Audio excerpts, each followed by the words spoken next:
Hello everyone. In first example, we have discussed a function without argument. Simply we have defined a function and we have called it.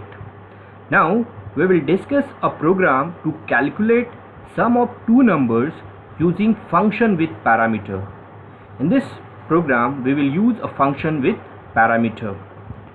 Now our task is to calculate sum of two numbers. So here I'm just defining one function and I'm taking its name as CalAdd. Now this function will accept two parameters, say x comma y.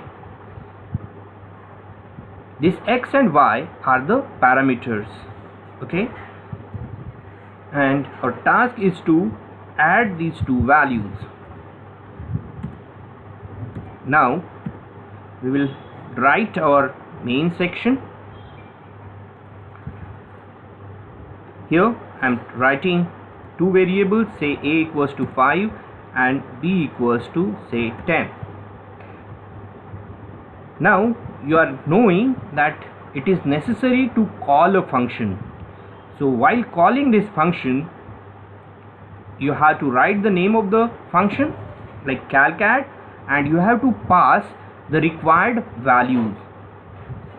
Here value a and b. Now here function is accepting two arguments, that's why we need to provide two arguments. Here value of a, when function will be called, value of a will be copied in x, whereas value of b will be copied in y. Now let us run the program. If you run the program, you can see you are not getting any value or any output is not shown here. The reason, this function has calculated the answer in z variable, okay, and we have not returned this result.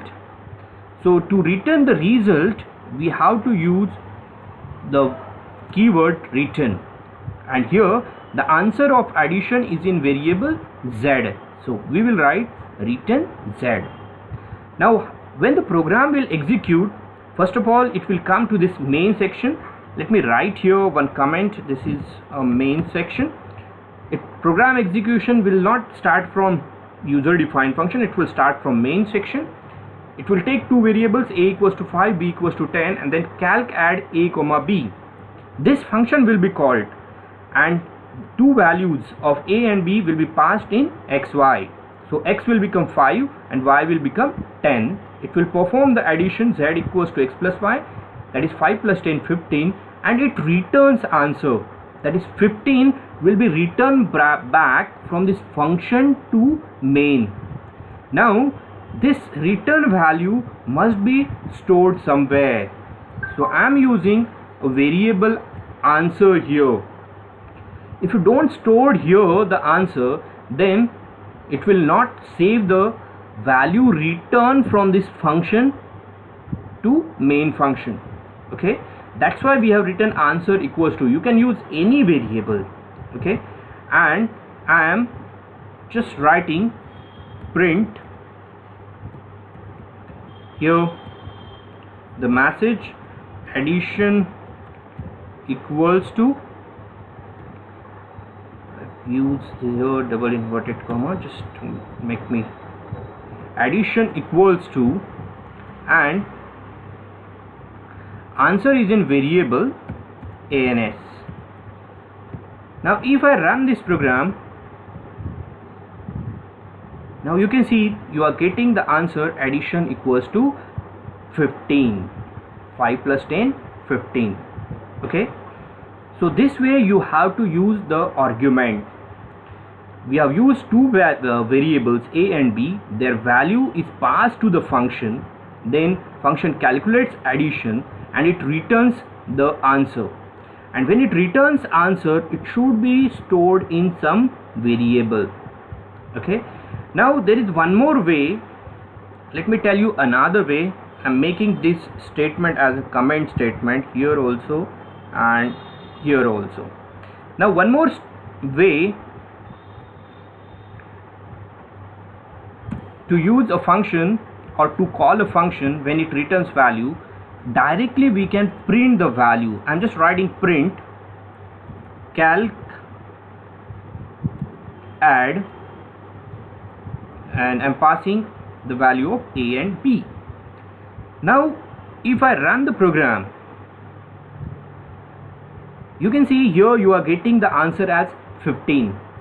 How it is possible, or how it is working?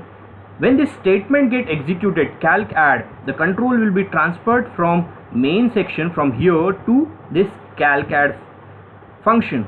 It will calculate x plus y, that is 5 plus 10, 15, and whatever return z, here return z means whatever answer will be returned, here it will come back and this print statement will print the answer. So either you can use another variable or directly you can print the return result also. Okay, now I just want to show you how this program can run in our Python ideally. I'm just copying here.